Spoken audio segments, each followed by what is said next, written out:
Hi, welcome back to my channel. For the very first time இந்த சேனலில் stock series related videos போடலான்ட்டு இருக்கேன். இதை நான் பென்னி ஸ்டாக்ஸ்லேருந்து ஸ்டார்ட் பண்ணலான்ட்டு இருக்கேன். ஸோ இந்த பென்னி ஸ்டாக் சீரீஸில் ₹25 கீழே ட்ரேட் ஆகிட்டு இருக்க ஓரளவு ஃபண்டமெண்டலி ஸ்ட்ராங்காக இருக்கிற ஸ்டாக்ஸை மட்டும்தான் கவர் பண்ண போகிறேன். அந்த வகையில் இந்த பென்னி ஸ்டாக் சீரீஸில் நான் ஃபர்ஸ்ட் கவர் பண்ண போகிற ஸ்டாக் எதுன்னு பார்த்தீங்கன்னா அலங்கித் லிமிடெட். இந்த கம்பெனி 1989 இன்கார்பரேட் செஞ்சுருக்காங்க. இவங்க பேசிக்காக கவர்னன்ஸ் ரிலேட்டட் ப்ராடக்ட்ஸ் அண்ட் சர்வீசஸை ப்ரொவைட் பண்ணுற கம்பெனி. இவங்க ப்ரொவைட் பண்ணுற கவர்னன்ஸ் சர்வீசஸில் பார்த்தீங்கன்னா கவர்மெண்ட் டு சிட்டிசன், அப்புறம் கவர்மெண்ட் டு பிஸ்னஸ் பீப்புள், அது போக ஹெல்த் கேர் சர்வீசஸ், அப்புறம் ஃபினான்ஷியல் சர்வீசஸ்னு சொல்லி இவங்க நிறைய சர்வீசஸ் ப்ரொவைட் பண்ணுறாங்க. இதில் கன்சியூமர் சர்வீசஸில் இவங்க என்னென்ன பண்ணுறாங்கன்னு பார்த்தீங்கன்னா பேன் கார்டு கிரியேஷன், அதே மாதிரி ஐடிஆர் ஃபைலிங், அப்புறம் கியாஸ்க் பேங்கிங், அப்புறம் ஆயுஷ்மான் பாரத் யோஜனா, ஜிஎஸ்டி சர்வீசஸ், அப்புறம் NPS services, Aadhaar services, attestation சர்வீசஸ்னு சொல்லி பொதுமக்களுக்கு various governance related services provide பண்ணுறாங்க. இதே பிஸ்னஸ் பீப்புளுக்கு பார்த்தீங்கன்னா பிஸ்னஸ் கார்டு பிரிண்டிங், அப்புறம் டிஎஸ்சி ரெஜிஸ்ட்ரேஷன், அப்புறம் மேன் பவர் ப்ரொவைடிங் சர்வீசஸ், அப்புறம் ஜிஎஸ்டி சுவிதா ப்ரொவைடிங் சர்வீஸ்ன்னு சொல்லி பிஸ்னஸ் பீப்புளுக்கு வேரியஸ் சர்வீசஸ் ப்ரொவைட் பண்ணுறாங்க. இதில் ஃபினான்ஷியல் சர்வீஸில் பார்த்தீங்கன்னா இவங்க ஈக்விட்டி, மியூச்சுவல் ஃபண்ட், அப்புறம் டெரிவேட்டிவ்ஸ், கரன்சி ட்ரேடிங், அப்புறம் பர்சனல் ஃபினான்சிங் சொல்லி நிறைய சர்வீசஸ் ப்ரொவைட் பண்ணுறாங்க. இது மட்டும் இல்லாமல் இவங்க ஃபுல்லி ஃப்ளெஷ்டு மணி சேஞ்சராகவும் இவங்க ஆப்ரேட் பண்ணுறாங்க. இதுக்காக இவங்க ஆர்பிஐ கிட்ட வந்து லைசன்ஸும் வாங்கியிருக்காங்க. இது போக இவங்க நேஷ்னல் டிஸ்ட்ரிபியூட்டராகவும் இருக்காங்க. எதுக்குன்னு பார்த்தீங்கன்னா ஸ்மார்ட் கார்டு பிரிண்டர், அப்புறம் யூசர் ஏஜென்சி ஆத்தென்டிகேஷன், அப்புறம் கேஎஸ்சி யூசர் ஏஜென்சிக்கு. இது மட்டும் இல்லாமல் கவர்மெண்ட்டில் இருக்கிற வேரியஸ் டிபார்ட்மெண்ட்டில் பிரிண்ட் பண்ணுற கார்ட்ஸுக்கு தேவைப்படுற பிரிண்டர்ஸ், ரிப்பன்ஸ், அப்புறம் பிவிசி கார்ட்ஸ் போன்றவற்றையும் இவங்க சேல் பண்ணுற பிஸ்னஸ்லையும் இருக்காங்க. இந்த கம்பெனியோட ஹெட் குவார்ட்டர்ஸ் நியூ டெல்லியில் இருக்குது. இவங்களுக்கு 26 regional office across the India இருக்குது. அது மட்டும் இல்லை, இவங்க 650க்கு மேற்பட்ட சிட்டியில் இவங்க கவர்னன்ஸ் சென்டர்ஸ் வச்சுருக்காங்க. இது மூலமாக கவர்னன்ஸ் ரிலேட்டட் சர்வீசஸ் பொதுமக்களுக்கும் பிஸ்னஸ் பீப்புளுக்கும் ப்ரொவைட் பண்ணுறாங்க. இவங்களுக்கு அவுட் சைடு இந்தியா 4 இடத்துல ஆஃபீஸஸ் இருக்குது. அது எங்கேன்னு பார்த்தீங்கன்னா Canada, London, Dubai and Singapore. So இதுதான் இவங்க பேசிக்காக பண்ணுற பிஸ்னஸ். இப்போது இந்த கம்பெனியோட ஃபண்டமெண்டல்ஸ் பார்த்துடலாம். இந்த கம்பெனியோட மார்க்கெட் கேப் பார்த்தீங்கன்னா 649 கோடியாக இருக்குது. ஸோ ஸ்டாக் இப்போது ₹23.9 ட்ரேட் ஆகிட்டு இருக்கு. ஸோ இது 52 வீக்கு பக்கத்தில் தான் ட்ரேட் ஆகிட்டு இருக்கு. 52 வீக் லோவாக ₹9.65 ட்ரேட் ஆகிட்டு இருக்கு. ஸ்டாக் பிஇ 30.1 இருக்குது. இண்டஸ்ட்ரி பிஇ 38.5 இருக்குது. ஸோ இது 52 வீக் ஹைக்கு பக்கத்தில் ட்ரேட் ஆனால் கூட ஸ்டாக் பிஇ வந்து இன்னும் இண்டஸ்ட்ரி பிஇயோட ரீசனபிளி கம்மியாக தான் இருக்குது. இது ஒரு நல்ல விஷயம். ப்ரமோட்டர் எந்த ஷேரையும் ப்ளச் பண்ணலை. இந்த கம்பெனிக்கு ஒரு ஸ்மால் டெப்ட் இருக்குது, 43.6 கோடின்னு. ஸோ டெப்ட் டு ஈக்விட்டி பார்த்தீங்கன்னா 0.16 விச் இஸ் நெக்லிஜிபிள். உங்களுக்கு கேஷ் ரிசர்வாக 249 கோடி இருக்குது. ஸோ இந்த காசை வச்சு இவங்க எப்போ வேணாலும் இந்த டெப்டை அவங்களால ஈஸியாக அடைச்சி இவங்க டெப்ட் ஃப்ரீ கம்பெனியாக மாறத்துக்கு சான்சஸ் நிறையாவே இருக்குது. ஸோ இது என்ன தான் பென்னி ஸ்டாக்காக இருந்தாலும் இதோட ஃபண்டமெண்டல்ஸும் சரி பிஸ்னஸும் சரி நல்லாவே இருக்குது. ஸோ இப்போது இவங்களோட ஃபினான்ஷியல்ஸ் எப்படி இருக்குன்னு பார்க்கலாம். அதுக்கு முன்னாடி இவங்களோட ரெவன்யூ பிரேக்கப் பார்த்துக்கலாம்.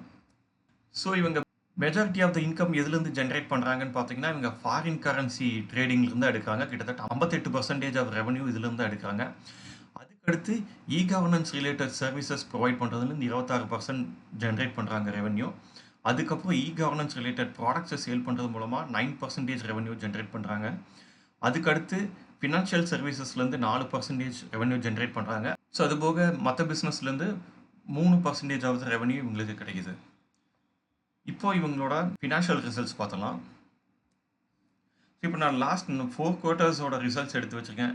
இதில் பார்த்தீங்கன்னா சேல்ஸுங்கிறது வந்து கிராஜுவலாக இன்க்ரீஸ் ஆகிட்டே வருது. ஜூன் 2023 கிட்டத்தட்ட 48 கோடி இருந்த சேல் வந்து செப்டம்பரில் கொஞ்சம் டிப் ஆனாலும் டிசம்பர் குவார்ட்டரில் இன்க்ரீஸ் ஆகிருக்கு. இப்போ இந்த முடிஞ்ச மார்ச் குவார்ட்டரில் பார்த்தீங்கன்னா 91 crores சொல்லி சேல் வந்து நல்லாவே இன்க்ரீஸ் ஆகிருக்கு. ஆப்ரேட்டிங் ப்ராஃபிட்டும் பார்த்தீங்கன்னா ஜூனில் கம்பேர் பண்ணும்போது இப்போ இந்த மார்ச்சில் வந்த குவார்ட்டரில் பார்த்தீங்கன்னா நல்லாவே இம்ப்ரூவ் ஆகிருக்கு. 5.36லேருந்து 10.37 இம்ப்ரூவ் ஆகிருக்கு. அதே மாதிரி நெட் ப்ராஃபிட்டும் பார்த்தீங்கன்னா 6.47 இருக்குது. ஸோ இவங்க வந்து கன்சிஸ்டண்ட்டாக கொஞ்சம் கிராஜுவலாக ஸ்லோ அண்ட் ஸ்டெடியாக இவங்களோட சேல், ஆப்ரேட்டிங் ப்ராஃபிட், அப்புறம் நெட் ப்ராஃபிட்டுங்கிறத இன்க்ரீஸ் பண்ணிருக்காங்க.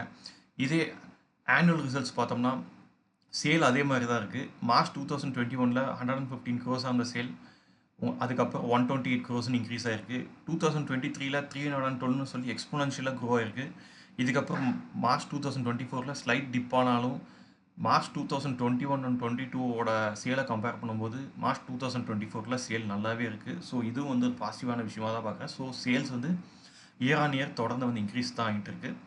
இதே மாதிரி ஆப்ரேட்டிங் ப்ராஃபிட்டும் பார்த்தீங்கன்னா உங்களுக்கு மார்ச் 2021ல் 19 crores வந்து இப்போ வந்து 24 crores இன்க்ரீஸ் ஆகிருக்கு. ஸோ ஆப்ரேட்டிங் ப்ராஃபிட்டும் இன்க்ரீஸ் ஆகுது, நெட் ப்ராஃபிட்டும் இன்க்ரீஸ் ஆகிருக்கு. ஸோ மார்ச் 2023ல ஒரு -35 crores சொல்லி லாஸ் போஸ்ட் பண்ணியிருக்காங்க. அது காரணம்னு பார்த்தீங்கன்னா ஆப்ரேஷன் ப்ராஃபிட்டில் எந்த ப்ராப்ளமும் கிடையாது. இவங்களுக்கு பிஸ்னஸ் ஆப்ரேஷன் வந்து இவங்களுக்கு என்ன தான் ப்ராஃபிட் கிடைச்சாலும் இவங்களுக்கு அதர் இன்கமில் வந்து இவங்களுக்கு நெகட்டிவ் போயிருக்கு. ஸோ அதனால தான் வந்து இவங்க -85% சொல்லி லாஸ் போஸ்ட் பண்ணியிருக்காங்களே தவிர பிஸ்னஸ் ஆப்ரேஷன் வந்து இவங்களுக்கு வந்து கேஷ் வந்துட்டு தான் இருக்குது. ஸோ இதை பற்றி பெருசாக ஒரி பண்ண வேணாம். மார்ச் 2024ல் இவங்க 22 crores சொல்லி இவங்க நல்லா ப்ராஃபிட் போஸ்ட் பண்ணியிருக்காங்க. ஸோ கம்பெனி ஃபினான்ஷியலி வந்துட்டு is going on the right trajectory நான் சொல்லுவேன். ஸோ பென்னி ஸ்டாக்கில் நம்ம முக்கியமாக கன்சிடர் பண்ண வேண்டியது விஷயம் என்ன பார்த்தீங்கன்னா ஷேர் ஹோல்டிங். ஏன்னா வந்து ப்ரமோட்டர் எவ்வளோக்கு ஷேர் அவங்க ஹோல்ட் பண்ணுறாங்களோ அவ்வளோக்கு அந்த பென்னி ஸ்டாக்குங்கிறதுல இன்வெஸ்ட் பண்ணுறதுல பப்ளிக்கு ஓரளவு சேஃப்டி இருக்குன்னு நினைக்கிறேன். ஏன்னா இப்போ நம்ம பென்னி ஸ்டாக்கில் பார்த்தீங்கன்னா பப்ளிக் கிட்ட வந்து 80%, 90%, ஈவன் சில ஸ்டாக்ஸில் வந்து 100% கூட வந்து ஹோல்டிங் வச்சுருப்பாங்க. அந்த மாதிரி ஸ்டாக்லாம் பெருசாக மூவ் ஆகாது. பட் இந்த கம்பெனியோட ஷேர் ஹோல்டிங் பேட்டர்னில் ஒரு இன்ட்ரெஸ்டிங்கான விஷயம் என்னன்னு பார்த்தீங்கன்னா ப்ரமோட்டர் 50% மேலே ஷேர் வச்சுருக்காங்க.